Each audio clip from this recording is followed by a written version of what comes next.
નમસ્કાર મિત્રો, આપણે જોઈ રહ્યા હતા ધોરણ 8માં ચેપ્ટર પહેલું ભારતમાં યુરોપિયન પ્રજાનું આગમન.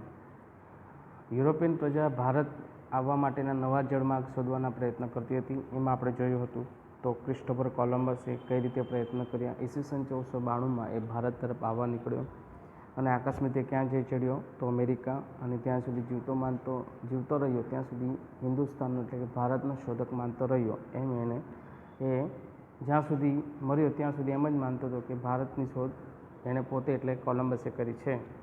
આજે પણ અમેરિકાના મૂળ વતનીને રેડ ઇન્ડિયન અને ત્યાંના ટાપુને વેસ્ટ ઇન્ડિઝ તરીકે ઓળખવામાં આવે છે. હવે એના પછી આવે છે વાસ્કો દ ગામા. ક્રિસ્ટોબલ જે હતો એ ઇટાલીનો રહેવાસી હતો, જ્યારે વાસ્કો દ ગામાની વાત આવે છે તો એ પોર્ટુગલ દેશનો રહેવાસી છે.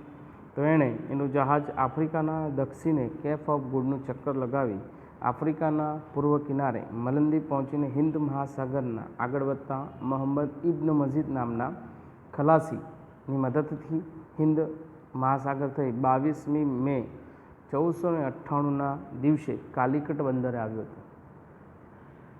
અને એ વખતે કાલિકટનો રાજા જામોરીન હતો. તેને પોર્ટુગીઝ લોકોને વેપાર કરવાની છૂટ આપી. જે વેપાર ભારત સાથે પહેલાં બંધ થઈ ગયો હતો એ વેપાર કરવા માટે જે યુરોપની પ્રજા પ્રયત્ન કરતા હતા, અને છેલ્લે વાસ્કો દ ગામાના હસ્તક સફળ થઈ અને એ હિન્દ મહાસાગરમાં આવીને એની જહાજ દ્વારા એ કાલિકટ બંદરે પહોંચ્યો. ત્યાંના રાજા હતા જામોરીન. એની સહાયથી, એની મદદથી, એની પરમિશનથી એ વેપાર શરૂ કર્યો. જો મિત્રો, અહીંયા તમે ચિત્ર જોઈ શકો છો, વાસ્કો દ ગામા અને જામોરીન રાજાના દરબારમાં વાસ્કો દ ગામા તમને જોવા મળે છે.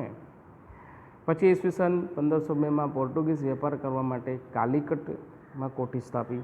એને ફરતે કિલ્લેબંધી અલ્બુર્ક નામના એક સેનાપતિને તેનો રક્ષક નિમ્યો. અલ્બુર્કે તેની તરફ આગળ વધીને ઈસવીસન 1506માં ગોવા જીતી લીધું અને 100 વર્ષમાં પોર્ટુગીઝો મેંગલોર, કોચી, લંકા, દીવ, ગોમા, મુંબઈના બેટ એમના નિયંત્રણમાં લાવી શકે, એટલે કે એમના પર પોતાનું સામ્રાજ્ય કરી નાખ્યું. પોર્ટુગીઝે 100 વર્ષની અંદર આ લોકોએ આટલા બધા પ્રદેશો ભારતના જીતી લીધા હતા. હવે પોર્ટુગીઝ સત્તાનો અંત કઈ રીતે આવ્યો? પોર્ટુગીઝ શું કરવા આવી હતી? વેપાર કરવાથી, પણ ધીમે ધીમે આપણને ગુલામ બનાવતું જતું હતું. અહીંયા જોઈએ પોર્ટુગીઝ સત્તાનો અંત. તો 17મી સદીની શરૂઆતમાં પોર્ટુગીઝે વેપાર બંગાળ તરફ વધવા લાગ્યા. આ સમયે મુગલ બાદશાહ શારજાહ દિલ્હીની ગાદી પર હતો. મુગલ બાદશાહ જે શારજાહ દિલ્હીની ગાદી પર, એટલે દિલ્હી પર એનું સામ્રાજ્ય હતું. એના પછી બંગાળ તેના સુબાઓ પોર્ટુગીઝે વર્તન સામે શારજાહને ફરિયાદ કરી.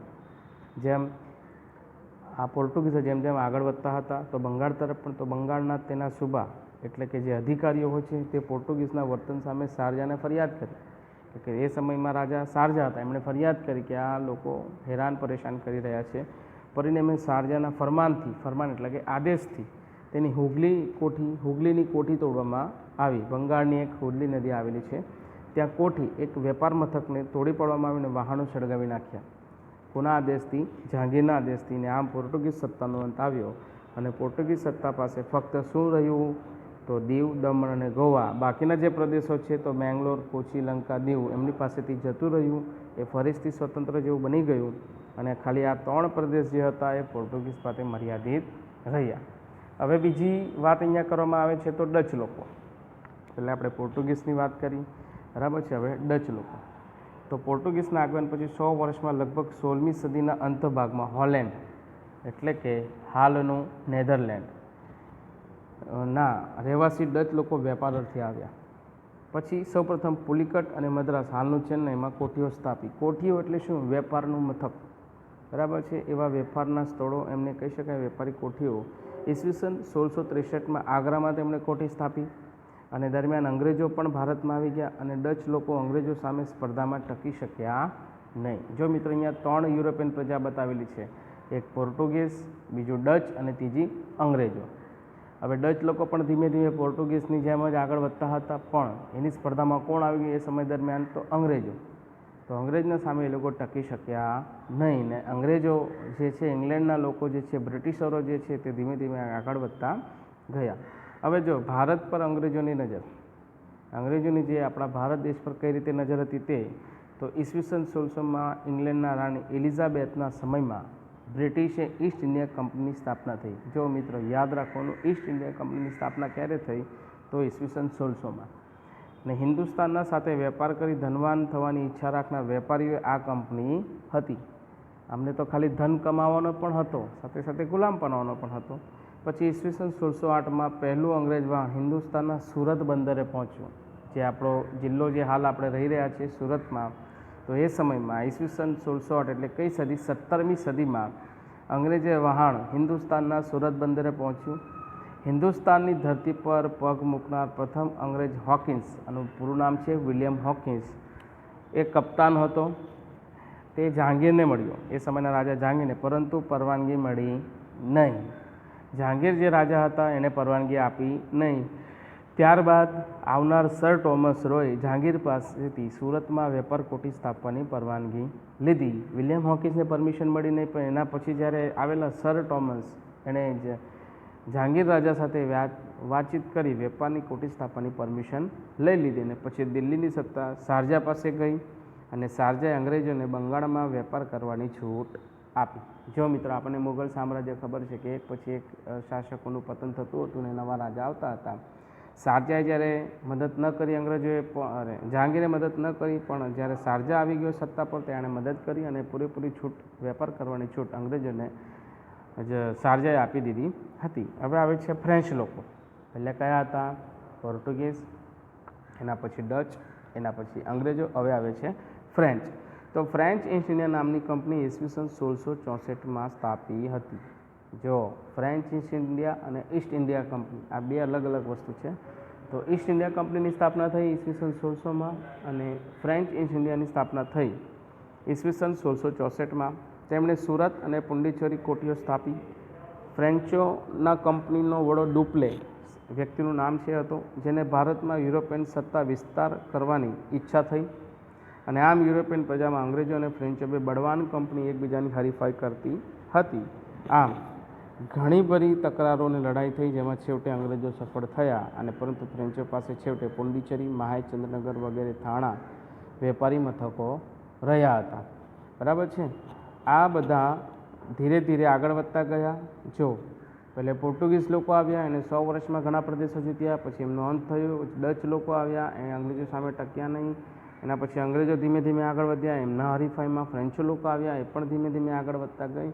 પણ એમની ખૂબ જ બળવાન બે ફ્રેન્ચ ઈસ્ટ ઇન્ડિયા અને ઈસ્ટ ઇન્ડિયા કંપની વચ્ચે ખૂબ જ હરીફાઈ થઈ અને એમાં છેવટે અંગ્રેજો સફળ થયા અને ફ્રેન્ચો પાસે અમુક સ્થળો જેમ કહી શકાય પોંડિચેરી, મહાચંદ્રનગર, થાણા જેવા વેપારી મથકો આવ્યા. હવે જો અહીંયા મુદ્દો છે બંગાળમાં અંગ્રેજોનો વેપાર.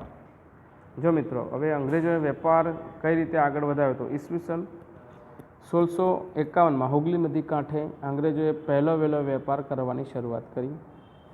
પોતાની કોઠી સ્થાપી, આજુબાજુના કિલ્લે બાંધ્યા, પોતાના રક્ષણ માટે સૈનિકો રાખ્યા. મુગલ બાદશાહ ઔરંગઝેબ પાસેથી વાર્ષિક ખંડણીના બદલામાં કરવેરા આપ્યા વગર વેપાર કરવાની પરવાનગી મેળવી લીધી. જે ટેક્સ હોય છે એણે આપ્યા વગર આણે પરવાનગી કરી નાખી અને અંગ્રેજો ધીમે ધીમે કોઈ પણ રકમ ચૂકવ્યા વગર એ વેપાર કરતા થયા. તમે જોઈ શકો છો આ ચિત્રમાં. તો જો અંગ્રેજોના વહાણ અને કોઠી, અહીંયા અંગ્રેજો અને તેમના વહાણો જોઈ શકો છો. આ રીતે ધીમે ધીમે અંગ્રેજો આગળ વધતા ગયા. જો મિત્રો આ તમને 3 નકશો તમને દેખાઈ રહ્યો છે. શું આજે કોઈ વિદેશને વેપારી ભારતમાં કોઈ વેપાર કરવાની પરવાનગી માગે છે? એનો જવાબ શું હશે? તો આપણે એ પછી જોઈશું. જો અહીંયા 1797માં, પછી 1840 અને 1857 3 તમને ભારતના નકશા આપેલા છે. જો અહીંયા તમે જોઈ શકો બ્લુ એટલે કે બ્રિટિશ શાસન અને સ્થાનિક શાસન. યલો જે પીળા કલરનો ભાગ છે એ આપણું શાસન છે અને બ્લુ કલરનું જે વાદળી કલરનું છે એ અંગ્રેજોનું શાસન. તો 1797માં યલો ભાગ મોટા ભાગનો દેખાતો હતો. એના પછી જો 1840માં હવે બ્લૂનો પ્રમાણ વધતું ગયું અને 1857માં એકલું બ્લુ ને બરાબર છે. તો આ જોઈ શકો છો. તો અંગ્રેજનું શાસન, બ્રિટિશ શાસન કેમ કેમ ભારત પર ઝડપથી આગળ વધતું ગયું હતું. હવે કંપનીને વધુને વધુ દમ કમાવાની હોડમાં લાગી, હરીફાઈમાં લાગી ગઈ હતી. કંપની એટલે કે અંગ્રેજો. બંગાળના કરમુક્ત વેપાર કરવાના ફરમાનથી ફક્ત કંપનીને જ કરમુક્ત વેપાર કરવાની છૂટ હતી, પરંતુ કંપનીના અધિકારીને વ્યક્તિગત વેપાર કરતાં પણ કર આપતા નહીં, જેથી બંગાળની કેરવાર અને આવક ઘટી ગઈ, જેનો બંગાળનો નવાબ મુર્શિદી અલીનો વિરોધ કર્યો ને આ વિવાદ દિન પ્રતિદિન વધતો રહ્યો. તેના પરિણામે ઈસવીસન 1757માં શું થયું? પ્લાસીનું યુદ્ધ થયું. 1757માં શું થયું? પ્લાસીનું યુદ્ધ થયું. કેમ કે અંગ્રેજો ધીમે ધીમે ધન કમાવા માટે આતુર થતા ગયા, કોઈ પણ પ્રકારનો કર આપતા નહીં હતા, ટેક્સ આપતા નહીં હતા અને ધીમે ધીમે આગળ વધતા ગયા. જો મિત્રો અહીંયા છે તો ઈસવીસન 1757માં પ્લાસીનું યુદ્ધ તમે જોઈ શકો છો.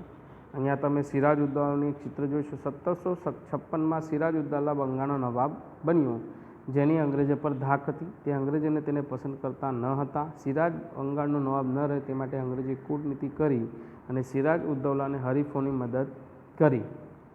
સિરાજ ઉદ્દૌલાએ કંપનીને હુકમ કર્યો કે કંપનીની રાજ્યની બાબતમાં દખલ કરવાનું બંધ કરે. જો મિત્રો આમાં શું થયું છે તો જે બંગાળ જે હતો એ સમયનો સૌથી મોટો પ્રાંત બંગાળ હતો અને અંગ્રેજોની પૂરેપૂરી નજર બંગાળ પર હતી. અને એ સમયમાં એ નવાબ જે હતો એ બંગાળનો નવાબ સિરાજ ઉદ્દૌલા એ ખૂબ જ બહાદુર હતો. એને અંગ્રેજો પર એની ધાક હતી. અંગ્રેજો તેનાથી ડરતા હતા અને અંગ્રેજોને પસંદ ન કરતા હતા. એટલે એમણે શું કરી? અંગ્રેજે કૂટનીતિ શું કરી? જે નવાબના જે કંઈ હરીફો છે, જે વિરોધીઓ છે, એમની મદદ કરી નવાબને હરાવવા માટે. પછી સિરાજ ઉદ્દૌલા જે નવાબ એણે હુકમ કર્યો કે કંપનીના રાજ્યની બાબતમાં દખલ કરવાનું બંધ કરે, એટલે કે અંગ્રેજો શાસન અમારા રાજ્યમાં કોઈ પણ પ્રકારનું દખલ કરવાનું બંધ કરે, અંગ્રેજોને તેની કોઠીઓની કિલ્લેબંધી કરવાનું બંધ કરે અને કાયદેસર કરભરી શરતનું પાલન કરી વેપાર કરે. નવાબે આ સીધી વાત અંગ્રેજોને કહી દીધી હતી, ગમે તે કરો, વ્યવસ્થિત જે નિયમો છે એને આધીન, કરવેરા હોય એના આધીન વ્યવસ્થિત કરવેરા ભરીને પછી તમારે વેપાર કરવાનો રહેશે એવો આદેશ આપી દીધો. આ બાબતે બંને પક્ષ સમાધાન માટે તૈયાર ન થયા, તેથી નવાબે 30,000 સૈનિકો સાથે રાખી અંગ્રેજો કોઠી પર હુમલો કર્યો અને નવાબની ફોજે અંગ્રેજોને બંદીવાન બનાવી તેના વહાણો ઘેરી લીધા. બરાબર, એટલે ટૂંકમાં અંગ્રેજો પર આમણે આક્રમણ કરી નાખ્યું અને કેટલા બધા વહાણોને ઘેરી લીધા નવાબના સેનાએ. પછી અંગ્રેજ સેનાએ રોબર્ટ ક્લાઇવની આગેવાની વળતો હુમલો કર્યો. રોબર્ટ ક્લાઇવે સિરાજુદ્દૌલાના એક સેનાપતિ મીર જાફરને નવાબ બનાવવાની લાલચ આપી, મદદ માંગી અને રાજી કરી લીધો. પ્લાસીના યુદ્ધમાં ક્લાઇવે સિરાજુદ્દૌલાને હરાવી દગાથી ખૂન કર્યું. ભારતની કંપનીથી આ પહેલી લડાઈ હતી અને જેમાં ભારતના અંગ્રેજની સત્તાની શરૂઆત થવાની હતી. માટે આ લડાઈ ભારતના ઇતિહાસમાં મહત્ત્વની ઘટના ગણાય છે અને આ બનાવથી ભારતનો ઇતિહાસ બદલાય છે. જો મિત્રો આ તો બન્યા પછી અંગ્રેજ સેનાએ શું કર્યું? રોબર્ટ ક્લાઇવની આગેવાનીમાં પાછો હુમલો કર્યો. પછી રોબર્ટ ક્લાઇવ શું કર્યું? તો સેનાપતિ જે હતો નવાબના સેનાપતિ, બંગાળના જે સેનાપતિ કોણ? તો મીર જાફરને નવાબ બનાવવાની લાલચ આપી અને પછી રાજી કરી અને પ્લાસીના યુદ્ધમાં મીર જાફરની મદદથી પ્લાસીના યુદ્ધમાં નવાબને હાર આપી દીધી. પછી ભારતની કંપનીમાં આ લડાઈ પહેલી હતી. એટલે જો મિત્રો આમાં શું કર્યું કે રોબર્ટ ક્લાઇવ જે સેનાપતિ હતા અંગ્રેજના, એણે કોની મદદ લીધી? તો નવાબના સેનાપતિ મીર જાફરની મદદથી કાવતરું ગણીને એને દગાથી એનું ખૂન કરી નાખ્યું અને પ્લાસીનું યુદ્ધ જીતી લીધું. અને આ પ્લાસીના યુદ્ધથી ભારતનો આખો ઇતિહાસ બદલાઈ ગયો અને ધીમે ધીમે અંગ્રેજોનું સામ્રાજ્ય આગળ વધતું ગયું. જો અહીંયા છે, શું આપ જાણો છો પ્લાસી નામ કેમ પડ્યો છું? તો ખરેખર મૂળ નામ પલાસી છે. ત્યાંના પલાસના વૃક્ષો પરથી નામ પડેલ છે. પલાસના ફૂલ લાલ રંગના હોય છે, તેને ગુલાબ અને હોળીના રંગોમાં ઉપયોગ થાય છે. પછી જો એના માટે છે. હવે આવે છે આપણો છેલ્લો મુદ્દો, બક્સરની લડાઈ. જો બક્સરની લડાઈ, તો પ્લાસીના યુદ્ધ પછી મીર જાફરને બંગાળનો નવાબ બનાવી કંપની પોતાની ઈચ્છા સંતોષી. જે કૂટનીતિ અંગ્રેજોએ અપનાવી હતી એમાં સફળ થયા, નવાબને હરાવી નાખ્યા મીર જાફરની મદદથી પણ, અને કંપનીને પોતાની ઈચ્છા સંતોષી. પરંતુ કંપનીને એવો માણસ જોઈતો હતો તેના ઇશારે કામ કરે. કંપની એટલા માટે મીર જાફરને નવાબ બનાવેલો હતો કે મીર જાફર જેમ કંપની કહે તેમ એણે કામ કરવું પડશે. પરંતુ કેટલીક બાબતમાં મીર જાફરે કંપનીનો વિરોધ કર્યો, તેથી કંપની તેને દૂર કરી તેની જગ્યાએ મીર કાસિમને નવાબ બનાવી દીધો. હવે જો મિત્ર અંગ્રેજોની કૂટનીતિ કેવી હતી? દગાખોરી કેવી હતી?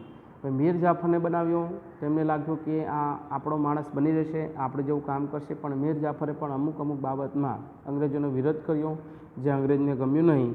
હવે શું કર્યું કંપની? એને દૂર કરીને મીર કાસિમને નવાબ બનાવ્યો. એટલે જો મિત્રો, બંગાળના નવાબ કોણ હતા? તો સિરાજુદ્દૌલા. એના પછી કોણ આવ્યા? તો મીર જાફર. હવે એની જગ્યાએ કોણ આવ્યો? તો મીર કાસિમ. બરાબર છે. મીર જાફરની જગ્યાએ હવે મીર કાસિમને નવાબ બનાવ્યો. નવાબ બન્યા પછી મીર કાસિમ કંપનીને પરેશાન કરવા લાગ્યો. બરાબર છે. એટલે જે કંપનીને જોઈતું હતું તો એમાં પાછા નિષ્ફળ ગયા. એને કહેતું કે મીર જાફર નથી કામ કરતો તો હું મીર કાસિમ કામ કરશે, પણ એવું પણ ન બન્યું. એવું લાગતા ઈસવીસન 1764માં બક્સરની લડાઈ દ્વારા તેને હરાવીને મીર જાફરને બીજી વાર બંગાળનો નવાબ બનાવી દીધો. જો પહેલે બંગાળના નવાબ સિરાજુદ્દૌલા, પછી મીર જાફર, પાછા મીર કાસિમને ફરીથી મીર જાફર બનાવી દીધો. ઈસવીસન 1765માં મીર જાફરનું મૃત્યુ થયું અને તેને પછી ક્લાઇવને ખુદ બંગાળનો નવાબ બની બેઠો. આમ બંગાળથી શરૂ થયેલા અંગ્રેજના શાસન પૂરા ભારતને કેવી રીતે ગુલામીના જંજીરમાં જકડી લીધું છે, એ ઈસ્ટ ઇન્ડિયા કંપની એક વેપારી કંપનીમાંથી આગળ વધતા આખા એ ઉપખંડની શક્તિશાળી સત્તા બની ગઈ, એના વિશે આપણે પછીના ચેપ્ટરમાં જોવાનું છે. એટલે આમાં આવું જ થયું છે. બક્સરની લડાઈમાં મીર જાફર, મીર કાસિમ, ફરીથી મીર જાફર અને પછી રોબર્ટ ક્લાઇવ, આ બંગાળના નવાબ ફેરબદલી રીતે નવાબ બદલાતા ગયા અને આ રીતે કૂટનીતિથી, દગાખોરીથી અંગ્રેજોએ બક્સરની લડાઈ જીતી લીધું અને ભારત પર પોતાનું સામ્રાજ્ય ધીમે ધીમે આગળ વધતા ગયા. ફક્ત ભારત આપણા માટે વેપાર કરવા માટે આવ્યા હતા. ભારતમાં યુરોપિયન પ્રજા ફક્ત વેપાર કરવા માટે આવી હતી, પણ ધીમે ધીમે એ વેપાર કરતાં કરતાં આપણા શાસકો, આપણા રાજા બની ગયા હતા અને આપણને ગુલામ બનાવી દીધા હતા. તો આ આપણો ચેપ્ટર અહીંયા પૂરો થાય છે. પછી આવતા નેક્સ્ટ લેક્ચરમાં બીજું ચેપ્ટર જોઈશું અને સ્વાધ્યાય પણ તમને કરવાનું રહેશે. હું તમને ડોક્યુમેન્ટ મોકલી આપીશ. નમસ્કાર.